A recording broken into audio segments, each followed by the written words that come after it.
इस काल की भांग को इतना पी लिया कि इस काल के इस नकली सुख, इस झूठे सुख के नशे में आप भगवान को पहचानना भूल गए।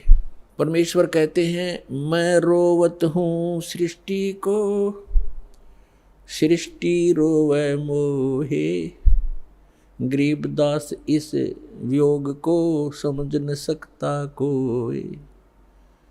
हमारे पिता कहते हैं, हमारे भगवान कहते हैं कि मैं तुम्हें रो रहा हूँ, तुम्हारे लिए भटक रहा हूँ कि तुम गलत स्थान पर रह रहे हो, या कोई जीव सुखी नहीं, या सुख नाम की वस्तु नहीं, और आप यहाँ सुख खोज रहे हो और सुख देने वाले उस भगवान की खोज कर रहे हो, उसके लिए रो रहे हो, तड़फ रहे हो। मैं तुम्हारे लिए रो रहा हूँ कि मैं हूँ वो परमात्मा, मैं तुम्हारा जनक हूँ, मैं तुम्हारा पिता हूँ। आप जी ने ये गलती की जिस कारण से आप इस काल कसाई के यहाँ फंस गए हो।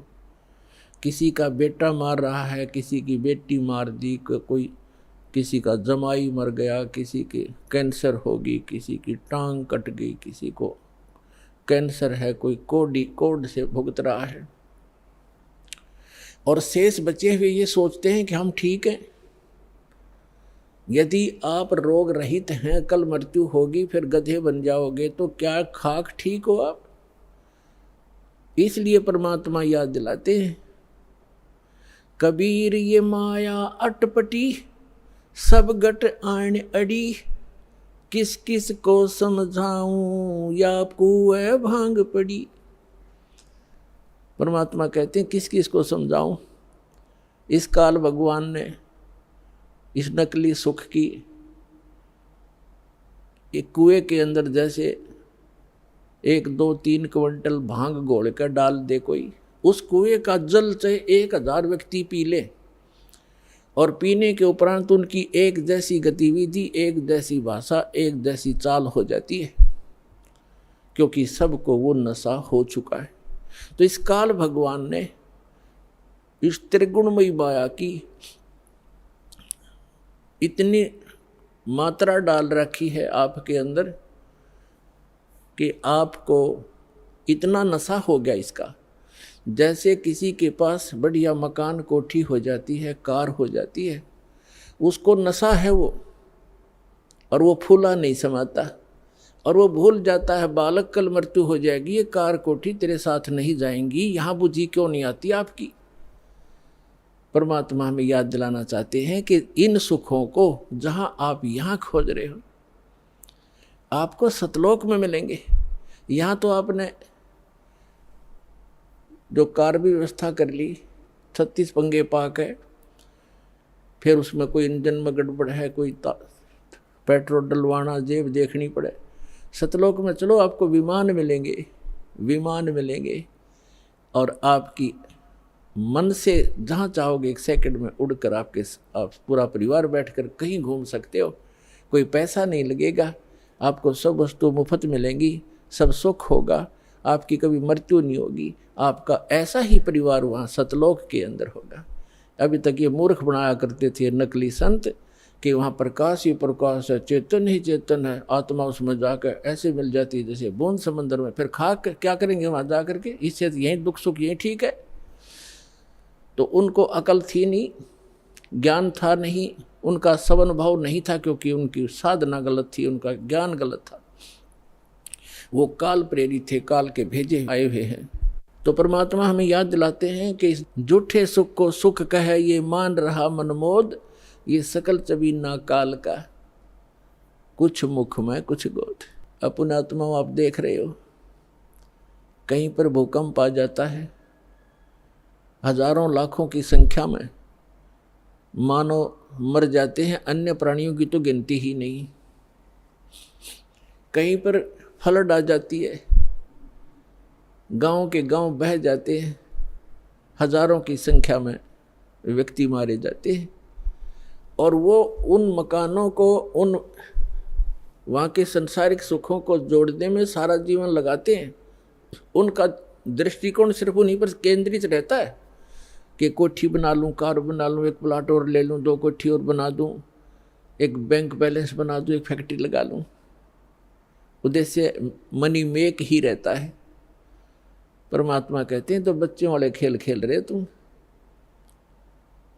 आप जी को ज्ञान नहीं है इसलिए यहाँ डले ढोरे हो। 1 सेकंड का पता नहीं क्या बिजली गिर जा और फिर आप यहीं स्थिर होना चाहते हो ऐसे गंदे लोक में। तो तत्व ज्ञान का अभाव है। जब आपको तत्व ज्ञान होगा आपके मन की व्यवस्था ही अलग हो जाएगी। जब आपको तत्व ज्ञान होगा आपके मन की स्थिति बदल जाएगी, आपका उद्देश्य बदल जाएगा। परमात्मा हमें आखिरी याद दिलाते हैं, आप जी विचार कीजिए कि आपकी मृत्यु तो होगी होगी, चाहे यहाँ कोई पूरी पृथ्वी का राजा है और चाहे अमीर या गरीब है, कोई भी व्यक्ति है, आपकी मृत्यु होगी। और आपने जो कुछ भी सारे जीवन में संग्रह किया वो आपके साथ नहीं जाएगा। ये तो यूनिवर्सल ट्रूथ है, आपको सबको मालूम है। और पुण्यात्माओं ठीक है, आपके पूर्वजन्म के पुण्य हैं, आपको जो भी वस्तु उपलब्ध है इसको ये समझ लो कि आपकी नहीं है। आप एक रेस्टोरेंट में रह रहे हो। अब जैसे अच्छे पूंजी वाले व्यक्ति, सेठ धनी व्यक्ति अच्छे रेस्टोरेंट में जाकर के अपना 1, 2, 3, 4 जैसा भी वो वहाँ दिन रात व्यतीत करना चाहते हैं, तो उनके पास पैसा घना है, तो वे हाई क्लास के, हाई क्वालिटी के रेस्टोरेंट के अंदर रह रहे हैं। वहाँ सुविधाएं अच्छी हैं, सोफ़ा सेट हैं, बढ़िया पलंग हैं, टीवी रखे हैं, सारी व्यवस्था है वहाँ पर। बैल बजा दी, बैरा आ गया, जो वस्तु मांगी उपलब्ध होगी खाने और पीने की। और एक गरीब व्यक्ति जाके एक सिंपल होटल में रुका है जिसमें एक तख्त पड़ा है और सिंपल आहार है, थोड़ा खर्चा है उसका।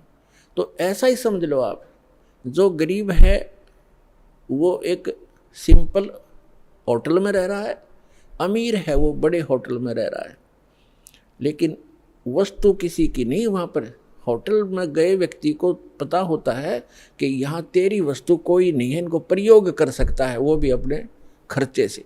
तो इस काल भगवान का ये होटल है फॉर एग्जाम्पल। और इसमें आपके पुण्यों के कारण आप सुविधा जो आपको है वो आपके पूर्वजन्म की पूंजी से है, जेब आपकी ही खर्च हो रही है। जो सुविधाएं आपको उपलब्ध हैं आपके पुण्य क्षीण हो रही है। और गरीब व्यक्ति है वो समझ ले सिंपल होटल में रह रहा है, कोई झोंपड़ी में है चाहे सिंपल मकान में रह रहा है, तो वो भी एक होटल में ही है। एक दिन दोनों ने ही जाना है और दोनों ने वो सब वस्तुएं यही छोड़ जाना है। अब जाना कहाँ है? स्वदेश को जाना है। होटल में व्यक्ति वही रहता है जो विदेश गया हुआ है, अपने घर से बाहर है।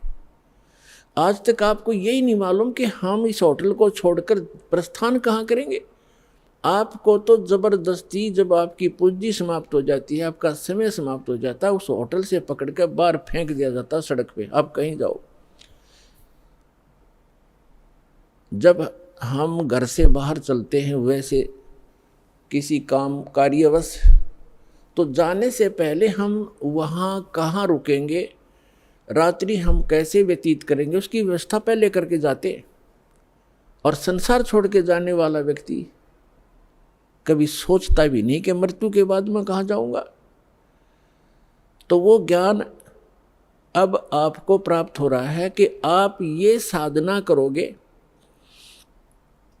और आप इन होटलों में रहो जैसे जिसकी व्यवस्था है, ठीक है। धनी है अपने उस सुविधा को प्राप्त करो, निर्धन है अपने उन मकानों में गुजर करो। और दोनों ही 2 रोटी खाते हैं, एक गरीब भी और सेठ भी। और एक चारपाई पर ही सोते हैं, 3-3 4-4 पर सेठ नहीं सो सकता। एक कोने में चाहे 10 कक्ष की कोठी हो, एक कक्ष के एक कमरे में एक तख्त 3.5 बाई। परमात्मा कहते हैं क्या चढ़ावा मेंढिया और लंबी भीत उसार, घरता 3.5 हाथ गणाता 4.25।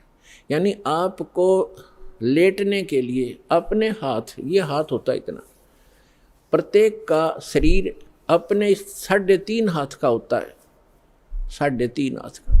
तो परमात्मा कहते हैं आपने तो 20 कक्ष की कोठी बना रखी है, उसमें 3.5 हाथ और बाई 1 हाथ, भाई इतनी जगह की जरूरत है आपको। बाकी उस कोठी की शर्मा मार ले, क्या बनेगा उसका? समय खोया, अपना जीवन व्यर्थ किया। तो कहने का भाव ये है कि ठीक है, भगवान ने आपको कोठी भी दी है, सुविधाएं भी हैं, कोई बात नहीं, लेकिन अब भविष्य की तैयारी करो, यहाँ से चलने का उद्देश्य बनाओ। असक जन्म हो गए आप जी ने यही भटकतों का।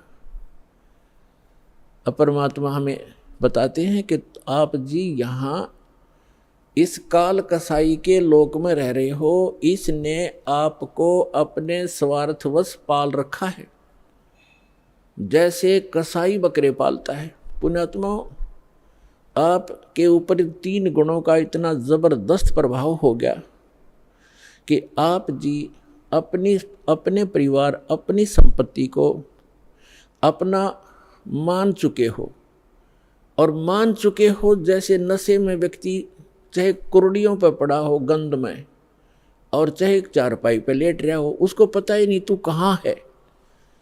तो आज हम सभी की ये स्थिति है कि हम इस सब कुछ को अपना मान चुके, और इसको ये कहा जाता है कि आप कसाई के लोक में रह रहे हो और ये आपको सबको खाएगा बारी बारी, ये नहीं बख्शेगा किसी को भी।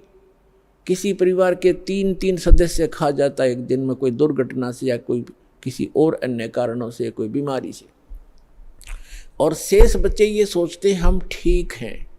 जिनके साथ वो घटना घट गई उससे पहले वो भी आप जैसी ही स्थिति में थे। तो पुण्यात्माओं, परमात्मा ने रजा बख्शी आपको ये ज्ञान देने की।